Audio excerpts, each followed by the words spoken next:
Welcome to TechSoft 2D Design. This software was designed for schools in the UK, and it gives you a picture on the screen which looks very much like a sheet of paper surrounded by blue space. And the idea there is that you're looking at a drawing board type setup, and because design software was built to replicate technical drawing which was done manually, this is how the product was developed.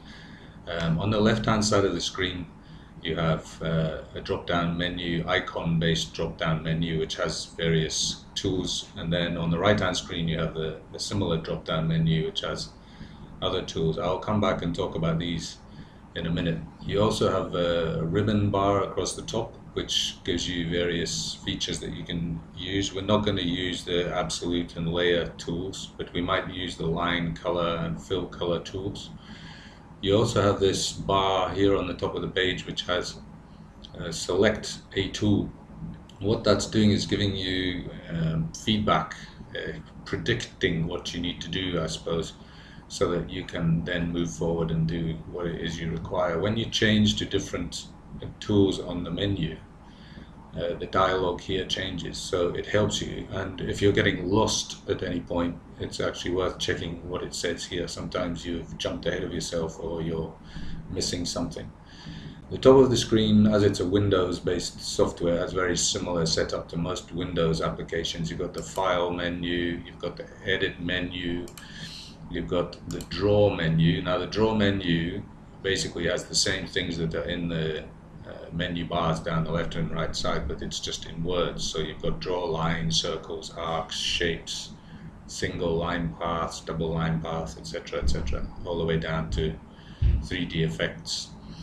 I tend to work off the icons. Once you start drawing, you're drawing a lot of the time with your mouse. So when I'm moving around the screen here, I'm moving with the mouse and I'm clicking with my left hand mouse to select something.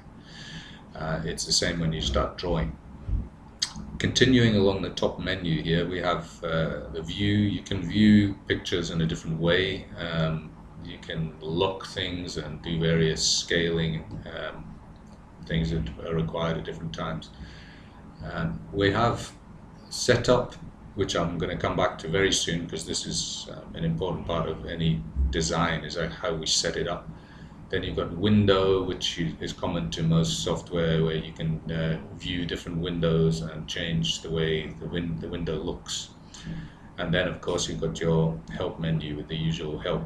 Now, 2D design comes with very extensive tutorials, so some of those are within the help menu, but we'll talk about tutorials in another video. Anyway, let's come back to the screen. Coming back to talking about what's on the screen here, if we go to the file menu, I'm going to show you what you can do at the end. Normally we start at the beginning. I'm going to show you what we can do at the end. When we're saving files, you normally save it and you don't think about what the file is when it's saved. In 2D design, we think about what we want this file to be.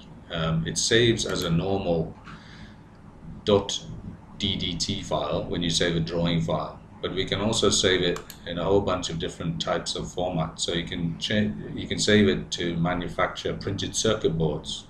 You can save it to create drawing files, which are then converted into CAM files, computer-aided manufacturing.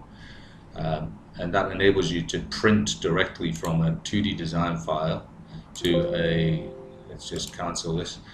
It enables you to print from a 2D design file directly to a device such as a laser cutter or a vinyl cutter. So the software has a lot of value outside just being a drawing package, and that's why you see this CNC output. So we can create drawings which can be sent directly to machines to automatically manufacture products.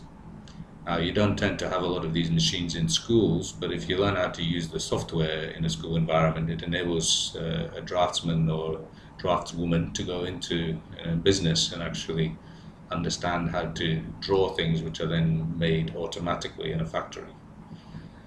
Okay. I'm going to just talk through the various tools that are used commonly. If you look on the actual the page that we're going to be drawing on, you see this array of dots. Now, uh, these are visible because you've got a grid switched on the right hand side here. If I switch that off, you see a blank piece of paper. If I switch that on, you see a grid. A lot of technical type drawing is done with grids, and in graphic design for magazines, if you're designing logos or if you're designing app icons, it's all designed on grids. So for graphic design, this is perfect. You have a grid you can work on. Now you can adjust the size of the grid. I'll show you that later. You can also set it so that when I move and start drawing, it locks to the grid, which is very useful. We also have step lock, and we have attach tools. Now these are slightly more advanced, but they enable you to attach to the ends of a line or to a tangent on a circle in order to then draw a line from that point. Now if you have a drawing with complex shapes, they don't always start and end on the grid, especially curves. So the attach tool is often used with and after the grid lock tool, but most of the drawing we're going to do is with the grid lock tool on. Okay. On this side of the screen you also have zoom, so once you're drawing you can zoom in and zoom out, and you also have delete function, so you can undo the last thing you did or delete the last thing you did. On the other side of the screen we also have delete tools there. Now these are more complex ones, these are for drawing, so at the moment I don't have anything to delete, but I may want to draw a line and then delete an intersection between lines, so this delete tool is used more than the ones on the right hand side. When you look at a window, we also have the ability to scroll up and down and left and right as you would on a normal drawing package or on a document. The blue space is actually active space. I can do a drawing on the paper and move it over there. So whatever I save, it doesn't matter where it is in the blue space, it'll still be part of my file. Now, this can be problematic if you're going to print something, because you might have drawn everything here, moved something off and forgot about it, and then you go to print and then you get a very strange looking printout. But it can be useful if you've got many items on a drawing and you want to move them off while you do something else and then move them back on. Just be careful that you either delete them or move them back on the screen if you're going to print what's on the screen. At the bottom here you have, as I'm moving around, you'll notice the numbers are changing. There's a relative start point.